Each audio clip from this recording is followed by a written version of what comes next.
Well, hello, good evening. I'm Dr. Samer Hasan, and I'm an orthopedic surgeon here in Cincinnati with Cincinnati Sports Medicine and Orthopedic Center. I'm here in Mason, Ohio, and it's August, and that means it's time for tennis. We're right here at the Western and Southern Cincinnati Open on a gorgeous evening, and we're going to talk to you a little bit about shoulder and elbow injuries. These are actually very common in tennis. We're going to talk about ways to prevent these injuries and then treat them when they do occur.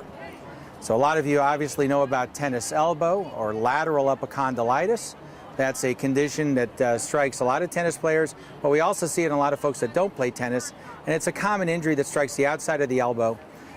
It's not a serious condition. It often responds to conservative treatments, treatments such as bracing, anti-inflammatories, simple stretches that a player can learn to do on their own, and sometimes some bracing can help to take some of the tension off of the irritated areas right where the tendon attaches to bone.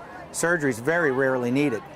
What you may not know is that there's another type of tendinitis at about the elbow on the inside of the elbow. We call this golfer's elbow because it's very common in golfers. But at the same time, we see it a lot in tennis players, especially tennis players that have a large topspin or looping stroke. And again, similarly, there's some specific stretches that you can do. You can also respond well to an anti-inflammatory that can help take away some of the pain associated with this condition, but always check with your medical doctor to make sure there are no reasons why you shouldn't be on an anti-inflammatory. And finally, bracing can help, though perhaps not as successful. What's nice about these conditions is they often respond to these type of conservative treatments, and surgery is rarely needed for these conditions, probably no more often than 1 out of every 10 patients that comes in with this problem to our office. Now, in addition to elbow problems, obviously you can imagine shoulder injuries are very common in tennis players.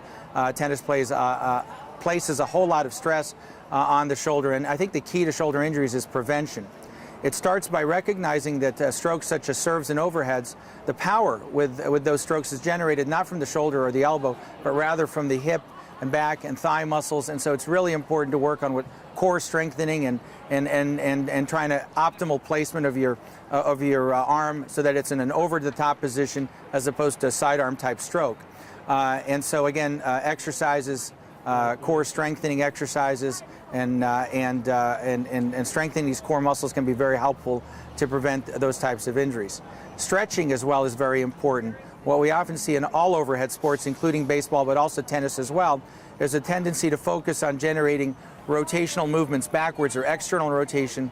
But what sometimes happens is there's not an effort to maintain good flexibility during that follow-through motion or internal rotation. And stretches to stretch out the back of the shoulder capsule or the lining that envelops the joint can be very helpful. So there's some specific stretches that can be helpful, stretches across the body like so, holding it for a long count of perhaps 20 or 30 seconds, stretches behind the back such as with a towel or a pulley, and a so-called sleeper stretch. Again, a physical therapist working with you can go over these stretches with you, and it can be very, very helpful to try to alleviate some of the pain associated with tennis, particularly rotator cuff tendinitis or inflammation. Finally, strengthening, in addition to strengthening the core muscles like we talked about, rotator cuff strengthening, as well as strengthening the muscles that support the shoulder blade is very, very helpful. After all, we need a stable position for the shoulder blade in order to generate the velocity with overhead strokes. So again, these are all good preventive strategies. Other things relate to using proper equipment. Tennis balls that are fresh are going to have a better bounce to it, making sure that your racket's restrung often enough. And also emphasizing good technique. So working with your tennis pro again can be helpful to try to hone your skills and again prevent some of the injuries. When injuries happen about the shoulder, there are typically two types. There are rotator cuff problems, and then there are labrum tears or instability type injuries. These also include injuries to the biceps tendon. Oftentimes these are strains or pulled muscle, if you will, that will respond to rest, ice, some of the stretches that we talked about, again an anti-inflammatory if it's appropriate. And then time, modifying your activities, taking a week or 2 or 3 off from playing, or cutting down on the number of hours that you spend on the court can also be very helpful. Obviously, if there is a tear, you'll notice that because of a grind in the shoulder or some clicking in the shoulder, that may be suggestive of a more serious problem. Similarly, if there's loss of strength, particularly with shoulder height or overhead activities, that may be the sign of something more serious, for example, a rotator cuff tear. So if that's the case, obviously, then, visiting with an orthopedic surgeon and have your shoulder evaluated, I think would be the right thing to do. So hopefully we've gone over a couple of things in a few minutes. Go out there and have some fun playing tennis. And if you have some free time, come check out the professional tennis players right here at Mason this week. Thanks again.